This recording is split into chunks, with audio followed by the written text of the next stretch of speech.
What started as a joke but people take it way too seriously today. NyQuil chicken. There was a guy who made a video on TikTok jokingly saying that he had a great recipe for cooking chicken in NyQuil. A few people made response videos, but everyone who saw it knew it was a joke. Then mainstream media picked it up, and blew it out of proportion. They made it sound like it was an actual trend for people to be cooking NyQuil. There are already plenty of problems on TikTok, we don't need to invent new ones to complain about. That science can't explain why bumblebees can fly. It literally started as a joke among scientists. Now some anti-scientific morons use it as an argument against science. Source: Edit, English version. Scientology. Come on. He's a sci-fi writer and now a bunch of people believe they have midichlorians or some shit in their blood making them do bad things. Wow. Maybe not anymore, but Morbius. That vibrating anal beads chest thing. The Bechdel test. Not that the issue it raises shouldn't be taken seriously, but people totally misunderstand that it was only supposed to highlight how absurd it is that so many movies fail to reach the very low bar it sets.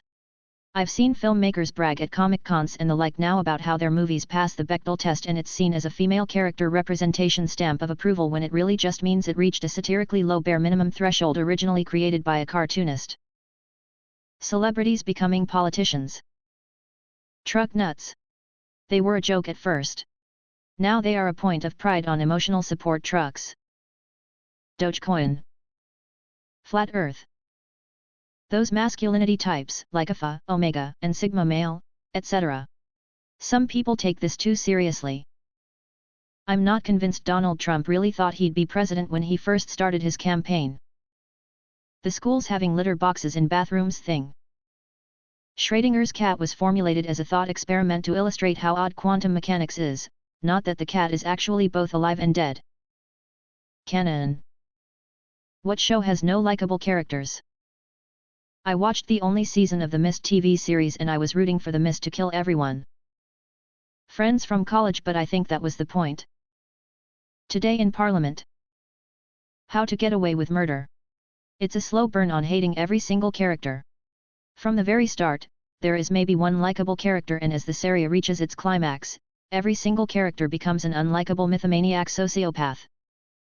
Kalu. Veep was very funny, but I really did not want any of the characters to succeed. Succession. They are all awful people. Tiger King. My Big Fat Fabulous Life. Just the worst. Grey's Anatomy. The only nice thing I can say about that show is that the writers seem to hate those characters as much as I do and keep putting them in plane crashes and shit to kill off a few. How to Get Away with Murder. I couldn't stand any of them. Riverdale. Lena Dunham's Girls. I always feel like smacking some sense into all the characters. The View. Technically they aren't characters but close enough. Zoe 101. I used to watch this show a lot whenever I was a kid. Now when I look back at it, I realize that most of the characters are very superficial, act judgment towards people outside of their social circle and are extremely selfish and inconsiderate most of the time. Zoe is also a very unlikable protagonist who always acts like a spoiled bitch if she doesn't get her way. Her constant use of eye-rolling was always very annoying to watch, and Jamie Lynn Spears doesn't make any effort to at least try to make Zoe sympathetic when dealing with a problem. What are some subtle signs of depression that most people ignore? Their house is a mess. Their car is a mess. They procrastinate anything small or major. They avoid even minorly unpleasant scenarios. They lack a routine. Their diet is poor and they either eat too much or not enough. They overindulge in video games or streaming or similar activities to escape reality. They neglect their responsibilities and loved ones, often slowly and unknowingly. They suffer from a memory deficit. They suffer from fatigue. They lack motivation. They sleep too much yet struggle to fall asleep. Complete lack of interest even for your hobbies. Not eating a thing all day and not feeling hungry. A very vicious circle. Sleeping simply to pass time. This is easier than being stressed at not doing anything productive.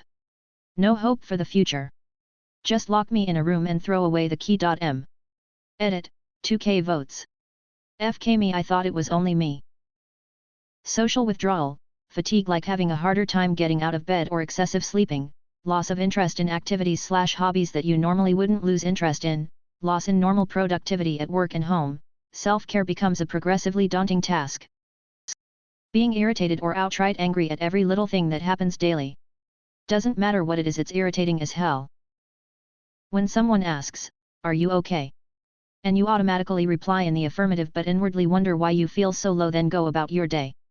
Rinse, repeat, slowly burn out. I feel like exhaustion is easy to ignore as a sign of depression. We're so busy working and jumping from task to task, it's easy to pass it off as being just a little tired from work, when hustle culture, and a lot of other stuff, is actually throwing us into a pit of despair. I've got a few minutes, let's boot up this game I've been wanting to play. 2 minutes later. Actually, nah, just not feeling it. Maybe this other game? No. Guess I'll just sit here. Feeling exhausted but not tired. Simple tasks become more and more draining to do and slowly get dropped more and more often instead of doing them. Hygiene. It starts slowly and you often don't notice when people begin to let themselves go. Sleeping when you're supposed to be awake and awake when you're supposed to be sleeping. If they are usually bubbly but are more so than usual, they might be overcompensating. Your friend asks you, "What are you looking forward to right now?" and you have no answer. Finding something, anything really, that takes up enough headspace that you don't have to think about life, or the next thing on your to-do list. Could be reading books, podcasts, video games, etc., etc. You start finding creative ways to be productive while still taking up 100% of the extra brain space with the distractions because you don't want to face whatever it is in your life that sucks right now. In essence, the first signs of depression are subtle avoidance and fear of free-flowing thought. Edit: I didn't realize this post was going to blow up the way that it has. So I'd like to say a few things. These symptoms are based on my own experience with depression. It is not the only symptoms that I had. I did not self-diagnose. These symptoms were subtle in my experience because they are the ones that my friends and family saw, but didn't recognize that I was not okay.